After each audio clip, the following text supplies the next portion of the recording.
Assalamualaikum, perkenalkan saya Ais Nurjana dari PPL SMP 1 Barekbek, mahasiswa PPG Prajabatan Universitas Galuh. Di sini saya akan menyampaikan tentang profiling, yaitu sebagai usaha guru untuk memahami karakteristik peserta didiknya, di mana profiling ini penting agar nantinya asesmen yang digunakan bisa tepat sasaran dan bisa sesuai dengan kebutuhan. Seperti yang kita tahu bahwasannya setiap murid itu sangat unik dan memiliki beragam karakteristik. Oleh karenanya, profiling juga termasuk ke dalam asesmen diagnostik yang biasanya dilakukan di awal pembelajaran atau semester. Berikut adalah 12 aspek pada profiling yang dapat kita amati. Aspek pertama yaitu ada etnik dan yang kedua adalah kultural.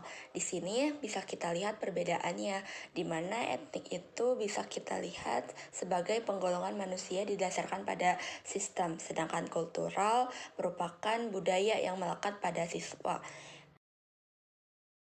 Kebudayaan berfungsi sebagai suatu hubungan pedoman antar manusia dengan kelompok, juga sebagai wadah untuk menyalurkan perasaan dan membimbing kehidupan manusia ke arah yang lebih baik. Status sosial menjadi pembeda penentu dari kualitas pendidikan seorang peserta didik dengan yang lainnya. Dengan mengetahui status sosial, peserta didik dituntut untuk mampu bertindak adil dan tidak diskriminatif dan saling menghargai. Selanjutnya ada minat. Minat merupakan dorongan dalam diri sendiri yang cenderung menyukai suatu hal, sehingga nantinya ketertarikan itu muncul, dan dengan mengetahui ini maka seorang guru bisa menjadi fasilitator dan mengarahkan peserta didiknya kepada minat yang disukainya. Aspek yang sering kita abaikan mengenai gaya belajar, karena pada dasarnya gaya belajar itu akan membantu peserta didik untuk memperoleh pemahaman informasi agar lebih cepat. Dengan mengetahui gaya belajar, maka seorang guru bisa membantu siswa untuk memfasilitasi pembelajaran agar dapat diproses dan mudah dicerna. Gaya belajar terbagi menjadi 3, ada visual, audiotori, dan kinestetik. Namun ada juga yang perpaduan antar gaya belajar. Beda gaya belajar berarti akan berbeda treatment yang diberikan. Aspek selanjutnya mengenai kognitif. Kognitif ini biasa kita nilai dan biasanya terukur. Adapun kemampuan awal itu termasuk ke dalam ranah kognitif, di mana nantinya sebagai syarat seorang peserta didik untuk bisa lanjut ke tahap berikutnya.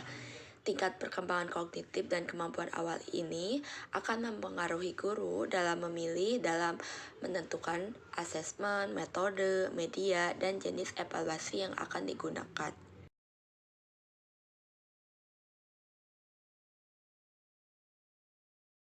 Selanjutnya mengenai perkembangan sosio-emosional. Diartikan sebagai proses belajar anak dalam menyesuaikan diri untuk memahami keadaan serta perasaan ketika sedang berinteraksi dengan orang-orang. Jika sosial emosionalnya baik, maka moralnya juga akan baik.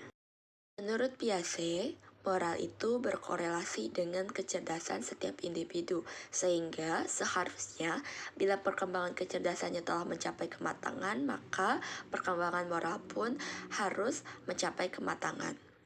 Aspek terakhir mengenai perkembangan motorik yang dibagi menjadi 2, motorik kasar dan motorik halus.